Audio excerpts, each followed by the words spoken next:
Queria explicar uma coisa pra vocês.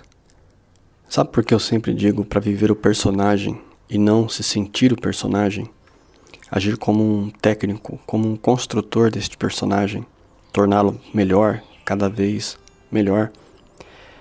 Há um mestre que diz assim: na verdade, as almas individuais têm sentidos espirituais.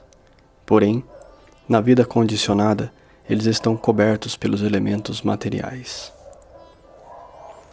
Então, quando ele diz assim, que nossos sentidos espirituais estão cobertos pela materialidade, isso é justamente devido à identificação, à falsa identificação. Eles chamam de falso ego.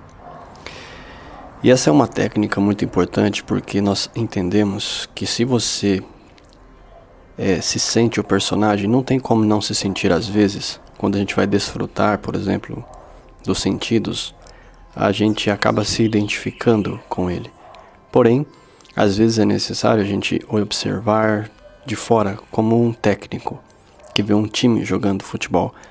Você se vê um pouco em suas meditações, você vê sua própria imagem, você se vê trabalhando, você se vê, mas acima de tudo você pode começar a construir esta maquete pessoal em pensamento. Alguns preferem fazer a maquete, né? Mas quando se trata de si mesmo, fica difícil construir, né, alguma coisa. Você acha que isso é uma novidade para você, né? Mas não é. Você, quando era criança, você brincava de boneca, você brincava, no caso dos meninos, de soldados, de super-heróis. Você sabia que ali existe um reflexo de si mesmo? Um dos segredos, né, do espelho que tanto falam é esse reflexo do pensamento, do que você é e do que você materializa em imaginação. Você só é o observador da vida real, externa, material e também da vida interna, né? Ele diz assim também, né, nesse processo aqui que a gente está se aprofundando. Seus sentidos são transcendentais e por conseguinte chamam-se niguna. Guna significa os modos materiais, mas seus sentidos não têm cobertura material. Veja, o seu sentido está em você, não está no objeto. Você pode até imaginar que você sentiu o objeto, mas a interpretação e a aproximação de qualquer informação, seja ela sonora, visual ou de tato, deve-se às suas condições. Veja, uma pessoa que tem trauma, ela pode ser tocada por alguém, por exemplo, uma mulher que foi molestada, né, durante a sua infância, adolescência, por homens, ou por um parente, alguma coisa assim. Aí, quando alguém chega e honestamente cumprimenta, com todo carinho e compreensão, o que acontece com essa pessoa? Ela entende aquele toque na mão dela como invasão. Ela não sentirá o mesmo tato de uma pessoa que, por exemplo, está mais segura, já é madura e que, no fato, sabe que merece amizades, que tem pessoas boas, que tem pessoas que tocam umas às outras sem estar querendo promiscuidade. Então, os toques têm atividades sensoriais diferentes, né? Só que os nossos sentidos, eles são transcendentais e não contaminados. E o que eu quero dizer com isso? Lembra que eu sempre digo para vocês, uma pessoa com sentidos contaminados, ela perde a percepção de risco. Porque às vezes o risco também é de perder coisas boas, é de não deixar às vezes as coisas boas acontecerem, devido a esse trauma, a carga emocional e material que a gente carrega dentro das nossas possibilidades. Então, é tido assim, que Deus está em todos nós, né? Ele vê todos os nossos sentidos, mas ainda assim, Ele mesmo está em outro lugar. Então, é tido que quando a alma sente algo altamente sincero, altamente profundo, neste momento, Deus também sente. Ou seja, mas não pode ser o mediano nas suas atividades comuns e contaminadas. Não, nós estamos falando de uma coisa mais pura, de um sentimento mais profundo, né? Então, quando a gente vai dizer aqui que nós somos, de certa forma, almas condicionadas, e existe a super-alma, né? Que não tem olhos somente materiais, mas tem olhos transcendentais, olhos espirituais, né? Ou seja, que vê tudo. Agora, tudo isso, se eu disser para você que está dentro de você também, que você tem sentidos imaculados, você não, no momento você vai pensar que isso é uma besteira e não vai conseguir compreender esse estudo que eu estou fazendo aqui com vocês, né? Então, mas para você que me acompanha, já está aqui sabendo o processo, quando a gente fala de arquétipo, eu falo de produzir na imaginação este ser. É como se agora eu te pedisse para você imaginar você mesmo no meio de um grupo de pessoas, falando de uma maneira confiante, sua cabeça está erguida, seus ombros estão abertos, há um sorriso no seu falar e as pessoas estão todas paradas, hipnotizadas por suas palavras, por seu magnetismo pessoal, e você está naquele momento ajudando elas a avançar, a compreender melhor a vida, a compreender melhor as coisas.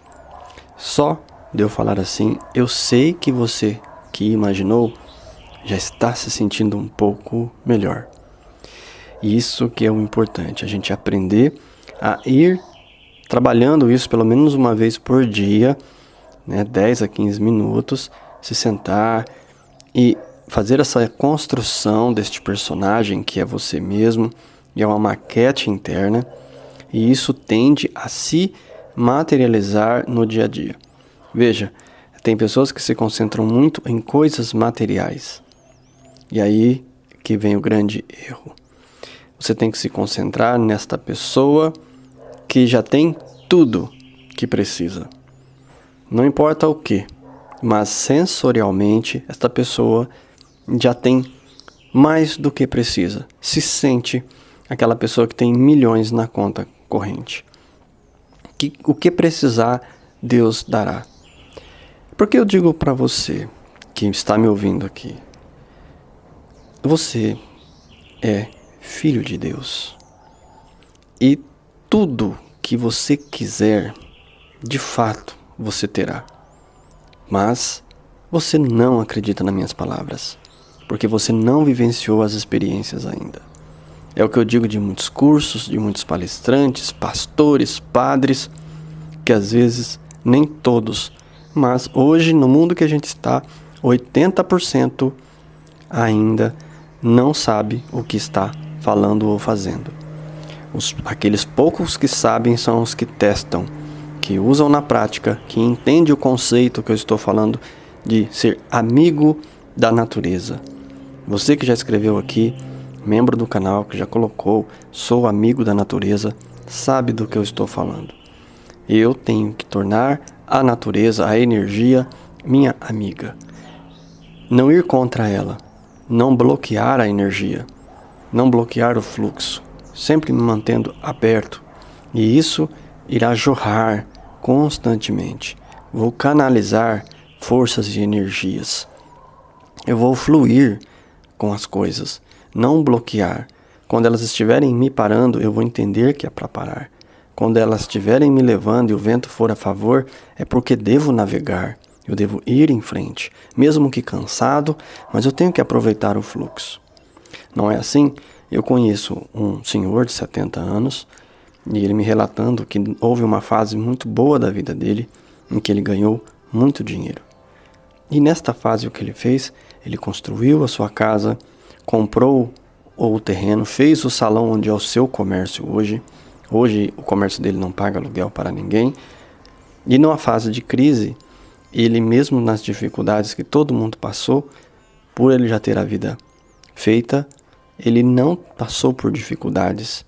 Por quê? Porque no momento que a vida jorrou aquela super energia, e há um momento que a vida vai jogar para você essa super energia, né, porque existe a super alma observando você, e num dado momento vai te dar essa oportunidade, ou já deu, Mas você deve se preparar para isso.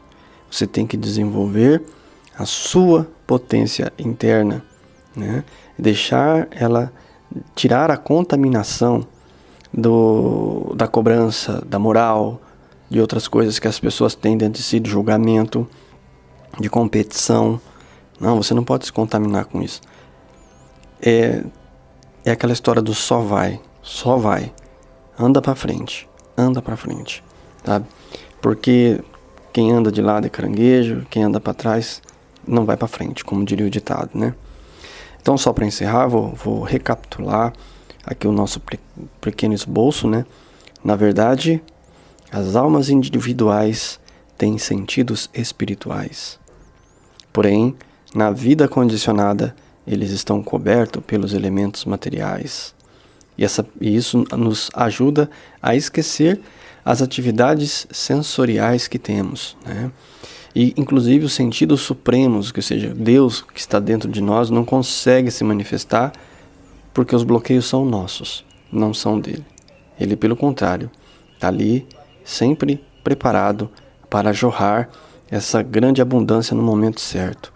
Mas você tem que mostrar que está preparado, pois com grandes forças vem grandes responsabilidades, com grandes poderes vem grandes responsabilidades, né? E você deve mostrar para Deus, para tudo que já está de alguma maneira preparado para isso.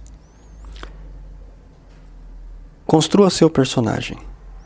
Vá montando ele todos os dias 10 minutinhos, sente-se, coloque uma música gostosa, acenda um incenso e passe a imaginar você.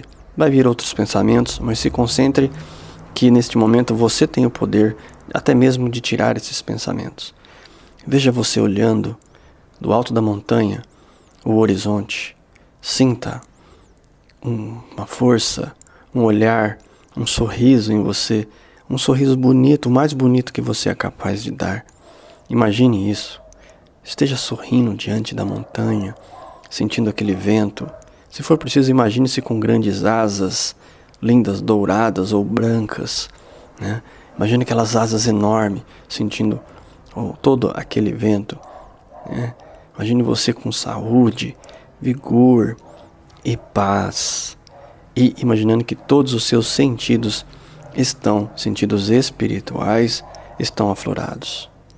Você será capaz de, às vezes, ver aquele neto que tem tendência a vícios. De repente você pode impedir que ele se torne no futuro um drogado. Aquela menina que tem uma tendência a gostar muito de meninos muito cedo. Você pode dar uma educação para que ela não venha ter uma gravidez antes da hora. Há grandes coisas que você pode ganhar você desenvolvendo a percepção de risco. Você pode desenvolver para você, mas isso se estende às outras pessoas.